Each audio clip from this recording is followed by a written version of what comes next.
So my father committed suicide when I was 13 years old. I remember it like it happened probably yesterday. I was sleeping. I lived with my grandmother, and we had a house and then we had apartments behind the house, and we were living in the apartments because our house was being remodeled. And I remember my father's cousin coming in the house. It was still dark, like 3 o'clock in the morning, and being shaken out of my sleep. He's dead, he's dead, he's dead, he's dead. And I woke up to my cousin's rage and insanity and confusion, her waking me up with my father had been killed or killed himself. No one was clear at the time, and my grandmother was just very upset and telling sort of everyone to get out of the house. And so there was a lot, the adults were confused. So I was a kid, and because I was a child, it just left me bewildered and devastated because I wasn't in the company of adults who could deal with what I was feeling or what they were feeling.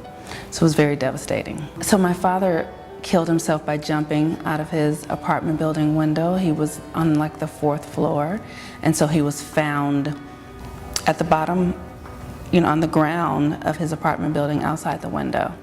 And no, I didn't see him. We didn't live together, but that week I did go to the apartment. I saw, we collected his things, and I saw where they found his remains right out the window. So life for me after my father took his life was filled with a huge amount of shame. There had been a story in the LA Times that my friend's parents had seen. My father had been pretty much a lifetime criminal, so he had sold drugs and used drugs, so he was sort of always in and out of trouble. So he had been wanted at the time. So I recall that there was an article saying, it felt like, I don't remember in this moment what the article said, but it was sort of like this criminal who had taken his life, and like he had done the job for the police, like something really, that's what it felt like as a teenage girl. Going back to school, I remember my friends, I didn't have words for it, my friends didn't have words for it, so there was just so much confusion. And in my family and in any environment, it just wasn't addressed. It was as if it hadn't even happened.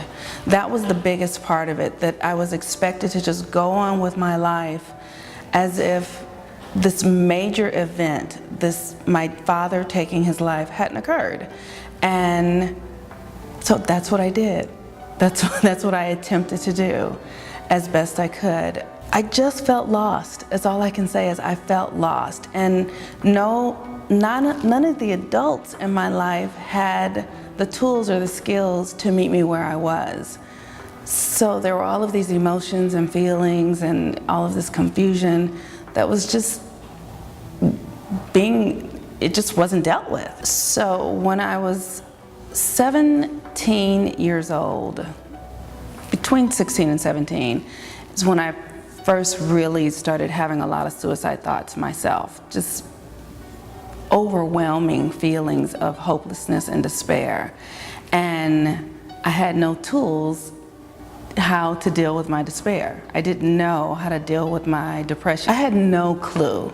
So I went, for every year, it seems like I went through, like seasonally, I would go through a bout with, should I commit suicide? Should I end my life? And this went on until I was in my 30s, honestly. And it would get to the point where just really a lot of depression, not being able to get out of the bed. And then when I was in my late 20s, my mother died of a drug overdose as well. It was an accidental drug overdose, but what's the difference? I don't think that the police didn't rule that she intended to do it, but nonetheless, it was what happened. And so it was at that time that I started seeking therapy to really begin to heal myself. And when I started to really have tools to deal with my own bouts of despair and depression and hopelessness. And that is when my life started to change. So today, after my father taking his own life, after my mother accidentally taking her own life, I went back to school and got a master's in spiritual psychology so that I could really learn how to help myself and help others come through the most devastating experiences of their lives. And so that is what I do today. I'm a writer, and I'm a political activist, and I'm a mother, I'm a coach. And so I love my life, I'm excited, and I never, ever anymore have thoughts of suicide. It just doesn't occur for me that way any longer. And so I'm very grateful for the experiences that I had and that I was able to get on the other side of them so that I can be who I am today. Even in your deepest despair, your life has tremendous value. You matter. What you do matter, and what you do from this moment forward matters more than anything, because now you can help others. Now you can help yourself and help others. So I've learned that guilt, first of all, guilt is poison.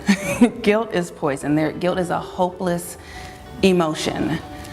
So don't feel guilty, but take those feelings and that energy of guilt and begin to use it towards something positive. Ask yourself, how can I serve someone else? How can I serve myself? What can I do every day? When you decide, when you feel the emotions of guilt, ask yourself, how can I use this energy for something good rather than something that's going to make my life more difficult than it is already?